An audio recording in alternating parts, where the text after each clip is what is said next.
And now it is a pleasure to introduce our undergraduate student speaker, Mr. Saul Betesh. Saul.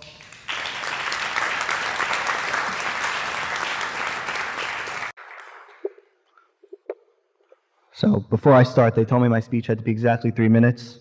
It is. I cut it down. But just like a good entrepreneurship major, if we push the envelope, if I go a couple of seconds over, please don't kick me off.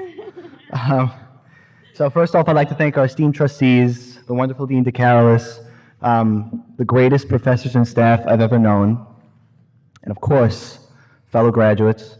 I'm so honored to stand here, but I am even more honored to be receiving a degree from what I believe is one of the most innovative schools in the country, the Charles D. Close School of Entrepreneurship.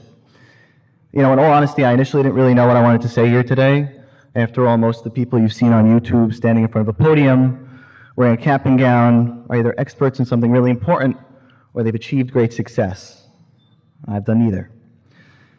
So I thought it'd be a good idea to just tell you how I'm thinking about life going forward. You see, we learn every single day in class to be the entrepreneurs of our lives.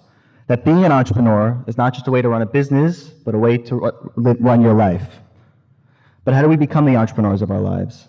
It really depends on who we are, and more importantly, who we want to become. Growing up, I idolized people like Howard Schultz, Mark Zuckerberg, and my all-time favorite, Steve Jobs. I studied their path to success and every single decision they made. I also grew up in a community surrounded by wealthy and successful people, and always felt pressure to fit in. So, before I got to college, just as Jobs and Zuckerberg had so famously done before me, I pretty much planned on dropping out of college so I could start my own company, so I could be rich and successful by the time I was 25. It was the sort of cockiness confidence I think a lot of people our age have, but as the years went on, that big plan kept getting pushed off. I began to enjoy the process of college, and the process of life, I guess. I pushed myself to take new classes, learn from new people, and truly understand what it's like to get real-world job experience. The point here is simple. I'm learning that there are no set rules for how you should live your life. There's no handbook, there's no step-by-step guide, and that's a good thing. Live nobody else's life but your own, do it on your terms, and I believe true happiness will follow. But the truth is, this is only step one, because once you realize that you should live life on your own terms, you could begin to seriously open up your mind to what you want to do with the rest of your life. My family, and especially my grandfathers, always taught me that the key to winning is to spend the time finding that thing that pushes you to work harder and smarter than you've ever had before. Because once you find that desire, everything starts to fall into place. You'll begin to take ownership in your work, which is one of the greatest feelings in the world.